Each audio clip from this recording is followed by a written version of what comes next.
আজকের এপিসোড সালাউদ্দিন সাহেবের নিয়া। উনি বিএনপির সবচেয়ে গুরুত্বপূর্ণ নেতা, মানে দ্বিতীয় প্রধান নেতা বলা যেতে পারে, অপেক্ষাকৃত তরুণ নেতা। সারা দেশের মানুষের আগ্রহ আছে কলে সালাউদ্দিন সাহেবের বিষয়ে। আমার আছে, হ্যাঁ, আমার ওনার খুব পছন্দই হয়। কেন হয় বলি। প্রথমত, উনি দারুণ সুদর্শন একজন মানুষ। বাংলাদেশের পলিটিশিয়ানদের মধ্যে এমন সুদর্শন আর কেউ আছে কিনা আমার জানা নাই। পলিটিশিয়ানদের বাদ দেন, বাংলাদেশের নাগরিকদের মধ্যে এরকম সুদর্শন পুরুষ খুব কমই পাওয়া যাবে। ওনার বয়স মনে হয় 62-63 এরকম হবে, কিন্তু দারুণ রিজু একহারা ফিগার, দারুণ ফ্যাশন সচেতন। পাঞ্জাবির উপরে যে কোটিটা পরেন না, সেটা খুব এক্সক্লুসিভ করে মনে হয় উনি ডিজাইন করেছেন। আর কোথাও দেখবেন না, নিজে ডিজাইন করেছেন। আমি শিওর ভবিষ্যতে সালাউদ্দিন কোটি হিসেবে এটা পরিচিতি পাইতে পারে। এগুলো তো গেল প্রশংসার দিক। উনি রূপালী পর্দার সেলিব্রিটি হইলে এই কথাগুলো এনাফ ছিল, কিন্তু উনি রাজনীতিবিদ, বাংলাদেশের প্রধান দলের বলা যায় দ্বিতীয় প্রধান রাজনৈতিক ব্যক্তি। তাই উনার যে কোনো আচরণ, যে কোনো ইতিহাস আমরা একদম মাইক্রোস্কোপের নিচে ফেলা দেখব। আমরা উনার সাম্প্রতিক ঔদ্ধত্য নিয়ে শুরু করতে পারি। দেখেন, একটু লক্ষ্য করেন, সিনিয়রদের প্রতি ওনার ন্যূনতম একটা সম্মান বোধ নাই। এখনই যেন দলের মহা কিছু হয়ে গেছে, মঈন খানকে বক্তব্য দিতে থামাই দিল। পদত্যাগের ব্যাপারে আমরা লিখিত বক্তব্যে জানিয়েছি, আগেও জানিয়েছি। নিরাপত্তা উপদেষ্টা এবং আর দুইজন ছাত্র উপদেষ্টা যাদের কারণ আগেও জানিয়েছি। নিরাপত্তা উপদেষ্টা এবং আর দুইজন ছাত্র উপদেষ্টা যাদের কারণ আগেও জানিয়েছি। নিরাপত্তা উপদেষ্টা এবং আর দুইজন ছাত্র উপদেষ্টা যাদের কারণ। তারপরে মঈন খান বক্তব্য দিচ্ছেন, এটা ওনার সহ্য হইল না, উনি চলে গেছেন। দেখেছেন, দেখেন। যে তিনটি বিষয় নিয়ে আমরা কথা বলেছি আপনারা শুনেছেন, সংস্কার, বিচার এবং নির্বাচন। আমরা স্পষ্ট ভাষায় বলেছি যে উনার নিজের দলের সিনিয়রদের যিনি সম্মান দেন না, উনি দেশের সাধারণ মানুষকে সম্মান দিবেন কিভাবে? আবার ওনার বক্তব্যের টোন দেখেন, মনে হয় ধমকায় ধমকায় কথা বলতেছেন। নিরাপত্তা উপদেষ্টা এবং আর দুইজন ছাত্র উপদেষ্টা যাদের কারণে এই সরকারের নিরপেক্ষতা ক্ষুণ্ণ হচ্ছে, তাদেরকে বাদ দেওয়ার জন্য আমরা আজকেও লিখিত বক্তব্য আমরা দিয়েছি। সেই আশ্বাস ওনারা দেখবেন, আমরা আমাদের বক্তব্য দিয়েছি। আবার পাশাপাশি আমির খসরু মাহমুদের বক্তব্য দেখেন, নম্র বিনয়ী ভাবে বলতেছেন, তাই না? দেখেন। আমি একটু বলি, মূলত সংস্কার এবং বিচার, নির্বাচন, এই তিনটার উপর আলোচনা হয়েছে। তো সালাউদ্দিন সাহেবের টোন দেখেন, আবার দেখেন। নিরাপত্তা উপদেষ্টা এবং আর দুইজন ছাত্র উপদেষ্টা যাদের কারণে এই সরকারের নিরপেক্ষতা ক্ষুণ্ণ হচ্ছে, তাদেরকে বাদ দেওয়ার জন্য আমরা আজকেও লিখিত বক্তব্য আমরা দিয়েছি। মনে হয় ধমকাইতেছেন। উনার ধমকানের কেউ তো দে, হ্যাঁ তো দে না। হ্যাঁ, সে বলে সুপুরে সরাইলে সাংবিধানিক সংকট তৈরি হবে, আর প্রফেসর ইউনূস পদত্যাগ করলে জাতি নাকি বিকল্প বেছে নেবে। মানে সুপুর কোনো বিকল্প নাই। হাসিনার যেমন বিকল্প ছিল না, সুপুরে বিকল্প নাই। যাই হোক, এটা আওয়ামী লীগ বললে তো মানা যাইতো, এটা বিএনপি বলে যে সুপুর কোনো বিকল্প নাই। কোন লেভেলের বেদবি দেখেন। সালাউদ্দিন সাহেবকে নিয়ে কয়েকটা প্রশ্ন উঠছে বলে, খুব গুরুতর প্রশ্ন, যেটার জবাব উনারে দিতেই হবে, বিএনপিকেও দিতে হবে। কারণ বিএনপি ক্ষমতায় যাইতে চায়, সরকার গঠন করতে চায়, এবং বিএনপির মুখপাত্র সালাউদ্দিন সাহেব। আলাপ উঠিছে যে সালাউদ্দিন সাহেবের পোলা এস আলমের অফিসে বসতেছে। এই ব্যাপারে সালাউদ্দিন সাহেবের বক্তব্য কি? এস আলমের সাথে সালাউদ্দিন সাহেবের সম্পর্ক কি? এটা না একটা ব্যাখ্যা দেশবাসী জানতে চাইতে পারে। সারা দেশে একটা ধারণা প্রবল, সালাউদ্দিন সাহেব শেখ হাসিনার ক্যাশিয়ার, দুর্বৃত্ত, অলিগার্ক এস আলমকে, তার বাণিজ্যিক সাম্রাজ্যকে প্রোটেকশন দিতেছেন। সালাউদ্দিন সাহেবের স্পষ্ট বক্তব্য দেওয়া উচিত, বিএনপির স্পষ্ট বক্তব্য দেওয়া উচিত। সালাউদ্দিন সাহেব যখন ধরা পড়ছিলেন, গুম হয়েছিলেন যে বাসায়, ওইটা এস আলমের একজন কর্মচারীর বাসা ছিল। অদ্ভুত ব্যাপার না? ফিরে আসলেন, যে গাড়ি চললেন সেটাও একজন এস আলমের গাড়ি। সালাউদ্দিন সাহেব গুম কমিশনে জবানবন্দি দিচ্ছেন, এটা সত্য। গুম কমিশন একটা ফ্যাক্ট ফাইন্ডিং কমিশন। এখানে জবানবন্দি দিলে গুমের বিচার হবে না। গুমের বিচারের জন্য আন্তর্জাতিক অপরাধ ট্রাইব্যুনালে অভিযোগ দায়ের করতে হবে।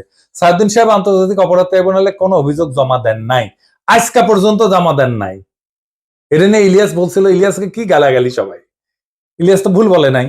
সালাউদ্দিন সাহেবের গুমের বিচার হোক, উনি ট্রাইব্যুনালে অভিযোগ দায়ের করেন। উনি কেন করেন নাই এখনো পর্যন্ত অভিযোগ দায়ের, এই প্রশ্ন ওনাকে করাই যায়, এবং রাজনৈতিক নেতা হিসেবে এটার জবাব ওনাকে দিতেই হবে। এবার আসি ওনার গুম হওয়ার পরের ঘটনা নিয়ে।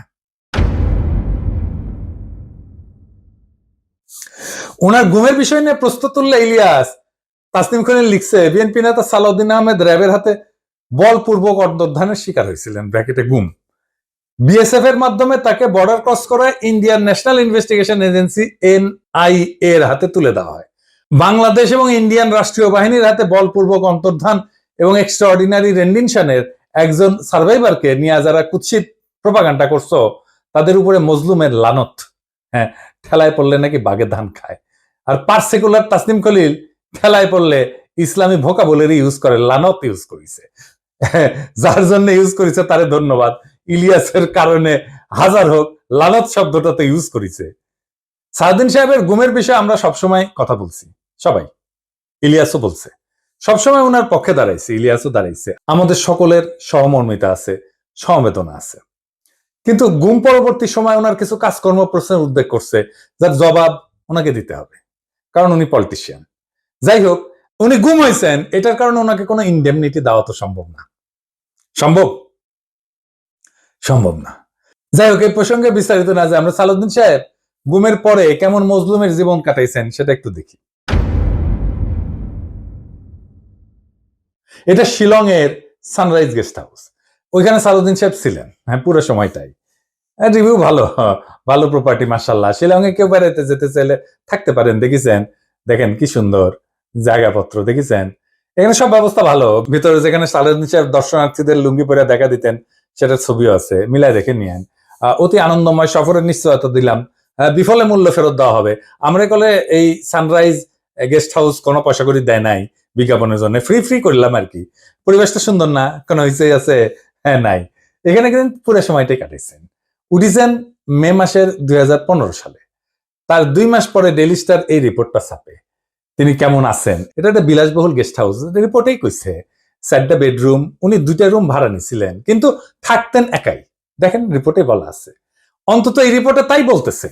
কিচেন আছে, খুব চমৎকার ড্রয়িং রুম আছে, ফায়ার প্লেস আছে, সবুজ লন আছে, পিসের সবুজ লন, এটা দেখে দেন। এইটা সে লাইব্রেরি আছে, বার আছে, তাতে মধ্যজাতীয় পানীয় আছে। ভালো। সাদিন সাহেব একা একা খেলেন, হাঙ্কার না দিয়েছে, খাবেন না, কিছু করলাম নাহিনি। তাইলে সাদিন সাহেব একটা কথা কই, যে সত্যেন্দ্রনাথ দত্ত আছে না, ওনার মদিরা মঙ্গল নামে একটা প্যারোডি আছে। ওই যে ডিএল রায়ের বঙ্গ আমার জননী, আমার ধাত্রী, আমার দেশ, একটা গান আছে না, ওইটা দিয়ে এটা একটা প্যারোডি বানিয়েছিলেন, মদিরা মঙ্গল। উনি কইছিলেন, মদ্য আমার, পানীয় আমার, শরাব আমার পেগ, কেন কোম্পানির নজর দিল গো, কেন হলো গো ডিউটি পেগ, মানে ডিউটি বেড়ে গেছিল। তো উনি মনের দুঃখে এই প্যারোডি লিখেছিলেন। তারপরে লিখেছেন, নিরামিষেই যকৃতটা শুধু বৈরাগী সম করিছে শেখ, রাগ্গি আমার, মাগ্গি আমার, ভাগ্যি আমার পেগ। হ্যাঁ, আপনাদের প্রিয় রঠা মানে রবি ঠাকুর, মানে বিএনপির প্রিয়। তো রবি ঠাকুরের একটা গান বলি আর কি, আপনারা নাকি রবি ঠাকুরের গানকে জাতীয় সঙ্গীত বানাইতে পারিয়া কৃতজ্ঞ, সেজন্য ওনার একটা না বললে কেনকা করে হয়। মানে চিরকুমার সভা এটা লেখা আছে, ওরা অক্ষয় বলে একজন চরিত্র আছে, ওই গাইতেছে, ওই গাইছে কি জানেন, অভয় দাও তো বলি আমার উইস্কি, মানে ইচ্ছা, অভয় দাও তো বলি আমার উইস্কি, 100 টাকা সোডার জলে বাকি 3 পোয়া হুইস্কি। হ্যাঁ, আমাকে না একবার খাওয়ায় না সালদিন সাহেব, 100 টাকা সোডার জলে বাকি 3 পোয়া হুইস্কি খাওয়ায়। এটা আমার উইশ থাকলো আপনার কাছে। পুরা বাংলাটা নিজে তো ভাড়া করেছিলেন, তো বাংলাদেশি টাকায় কত? 1.5 লাখ টাকা মাসে। আবার একজন পার্সোনাল অ্যাসিস্ট্যান্ট ছিল, ম্যানেজার ছিল, 2জন কেয়ারটেকার ছিল, 2জন মালি ছিল। একটা হাইলি সিকিউরিড এরিয়া, কাছেই এয়ারফোর্সের অফিস, আর কয়া হয়েছে একটা গোয়েন্দা সংস্থার অফিস। আমরা ধারণা করি এটা রয়ের অফিস। কে রাখলো ওখানে ওনাকে? উনি অনুপ্রবেশের দায় গ্রেপ্তার হয়েছিলেন। উনারা তো চাকরি করতেন না ইন্ডিয়াতে, উনি ইন্ডিয়াতে রাজনৈতিক আশ্রয় পান নাই। ওনারা এই সুপার ফ্যাবুলাস লাইফস্টাইলের টাকা কে দিছে? টাকা কে দিছে? উনি আয় করেন নাই, তাহলে টাকা কি বাংলাদেশ থেকে পাঠানো হয়েছে হুন্ডি করিয়া? হুন্ডি আপনি করতে পারেন, এটা অর্থ পাচার না? এইগুলো লেজিট এবং বৈধ প্রশ্ন। আপনারা বলতে হবে টাকাটা কে দিছিল, কেঙ্কা করে গেছিল।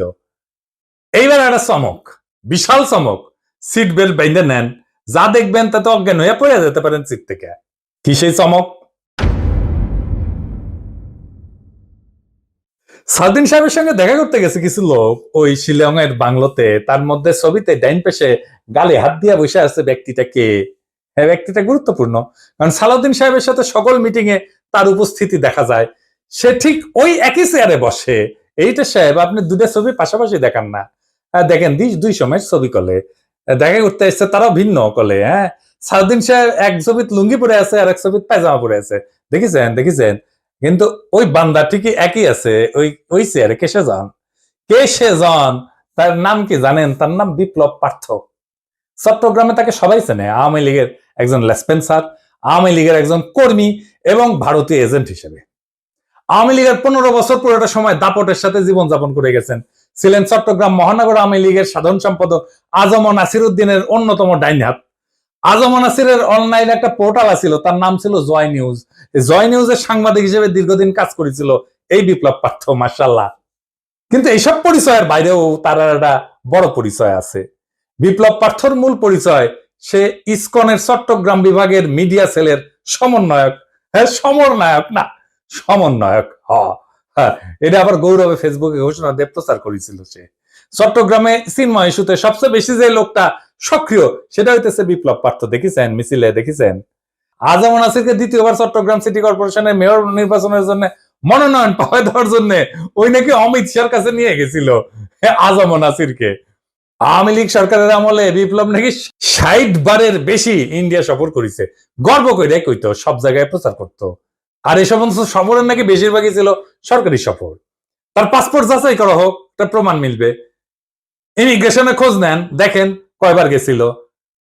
এটা পুলিশের কাজ, গোয়েন্দা সংস্থার কাজ। কেন একজন ব্যক্তি এতবার ভারত সফরে গেল সেটা নিশ্চয়ই কারণ আছে। অনুসন্ধান করে এই রহস্য উদ্ধার করা হোক। এতদিন আওয়ামী লীগ হইলেও, এত সাজলেও, আওয়ামী লীগ সাজলেও 5ই আগস্টের পর হঠাৎ কইরা রূপ বদল করে বিএনপি হয়ে গেছে। সব প্রোগ্রামে যায় বিএনপি। একসময় সাংবাদিকতা করলে এখন পুরোপুরি বেকার করলে, ওখানে কাজ করে না। তো শোনা যায় আর কি যে ওক নাকি রয় ঢুকাইছে বিএনপির মধ্যে এবং বিএনপির সমস্ত তথ্য ভারতে পাচার করার জন্য। এমন একজন বিতর্কিত সেন্সিটিভ লোক ফ্যাসিবাদী সরকারের সময় কয়েকবার দেখা করছে সালাউদ্দিন সাহেবের সাথে। কি কারণে? সালাউদ্দিন সাহেবকে তো কইতে হবে কেন সে সব মিটিং এ থাকে। 5ই আগস্টের পর বিপ্লব পার্থ শেল্টার হইতেছে, গডফাদার হইতেছে বিএনপির আরেক স্থায়ী কমিটির সদস্য আমির খসরু মাহমুদ চৌধুরী। দেখেন ওর সাথে, দেখেন খালি ঘুরে বেড়ায়। স্বীকৃত, এটা প্রকাশ্য এবং স্বীকৃত। অথচ গত 15 বছরে ছাত্র দল এবং যুব দল করা হিন্দু সম্প্রদায়ের প্রচুর লোক আছে চট্টগ্রামে, তারা কাছে ভিড়তে পারে না আমির খসরু মাহমুদের। তাদেরকে বাদ দিয়া লীগের দালাল ভারতীয় এজেন্ট বিপ্লবকে জন্মাষ্টমীর নাম দিয়া চট্টগ্রামের রাজনীতিতে থিতু করার চেষ্টায় মরিয়া খসরু এবং সালাউদ্দিন চক্র। ছবিতে দেখেন বিপ্লব পার্থ মোদির সাথে ছবি, দেখেছেন?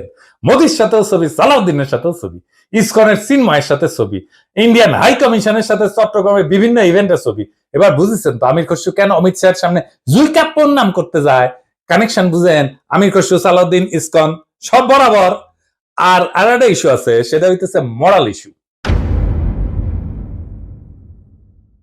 আমার স্কুলে বড় ভাই ডাক্তার ফিরোজ খুব ভালো ছাত্র ছিলেন। ডাক্তারি শেষ কইরা উনার ক্যারা উঠেছিল, উনি পলিটিক্স করবেন। খালেদা জিয়ার অ্যাসাইনমেন্ট অফিসার ছিলেন, খুব দাপুটে নেতা ছিলেন বিএনপির। শুনতাম উনি নাকি দুর্নীতি করে ফাটাই ফেলিছে। হ্যাঁ, তারপরে শুনি 1/11 পর অস্ট্রেলিয়াতে গেছে। একটা ছোট্ট ঘরে 2 মেয়ে সহ পুরা পরিবার নিয়ে থাকতেন। ওই একই ঘরে থাকা, ঘুমানো। নিজে নাইট গার্ডের চাকরি করেছেন ডাক্তার হইয়া। হারিস চৌধুরী সিলেটের জমিদার বংশের ছেলে ছিল। রাজনীতি করে এসে সব হারিয়েছিলেন। 1/11 পরে থাকতেন পান্থপথে, খুবই দিনহীন ভাবে, পরিচয় লুকায়। মারাও গেছেন পরিচয় লুকায়। বেওয়ারিশ হিসাবে তাকে দাফন করা হয়েছিল। নিরাপত্তার কারণে পেট চালানোর জন্য চাঁদনি চকে কাপড়ের দোকানে কর্মচারীর কাজ করতেন। সেরা পাঞ্জাবি পরতেন, রিক্সায় চড়ার পয়সা ছিল না, হাইটা যেতেন। মির্জা ফখরুল নিজেই বলছেন এই আওয়ামী লীগের আমলে বিএনপির নেতা কর্মীরা বাড়ি ছাড়া হয়ে ঢাকায় এসে রিক্সা চালায়, উনি কান্দিছিলেন, ফ্যাস ফ্যাস করে কান্দিছিলেন। আর আপনি সালাউদ্দিন সাহেব রাজার হালে থাকেন, শিলংয়ে লজ্জা লাগে না? সালাউদ্দিন সাহেব, আপনার ভারতে থাকার টাইমে সকল খরচা কিভাবে করেছেন জাতিকে জানাইবেন। ইসকনের সাথে আপনার কি সম্পর্ক সেটাও জানাবেন। জাতির এটা জানার অধিকার আছে। 1975-এ সোহরাওয়ার্দীর বডিগার্ড জয় বাংলা হয়ে যাওয়ার পরে বেশ কিছু বছর কাটাল রানী ইন্ডিয়া ছিল। সেখান থেকে বাংলাদেশে ফিরে আমাদের উপরে স্টিম লোডার চালাইছে ফ্যাসিবাদের ছাদ দিয়ে, আবার ভারতে পালায় গেছে। অনেকে বলে হাসিনা পালায় যাওয়ার পরে সালাউদ্দিন নামের এই বিএনপির নেতাকে ভারত বাংলাদেশে পুশব্যাক করে দিছে। এতদিন আসতে পারেননি উনি, তারপরে 1 সপ্তাহ যায়নি হাসিনা পড়ছে উনারে পেটে দিল, আগে পাঠাচ্ছিল না। কাকতালীয় ভাবে জীবনের বড় একটা সময় হাসিনার চেয়েও বেশি সময় ভারতেই ছিলেন। তো এই সালাউদ্দিন সাহেব ইদানিং হাসিনার মতো উদ্ধতভাবে কথাবার্তা বলা শুরু করেছেন। সামনে ওনাকেও সম্ভবত আমরা হাসিনার প্রতিবেশী হিসেবে ভারতে দেখতে পাবো। মাশাল্লাহ। সালাউদ্দিন সাহেব, মানুষ আপনারা ইন্ডিয়ান মাল বলে, আপনি শুনেন না, কিন্তু ক্যামেরা ঠিকই শুনে। এই যে দেখেন, আপনারা কয় ইন্ডিয়ান মাল আসিছে।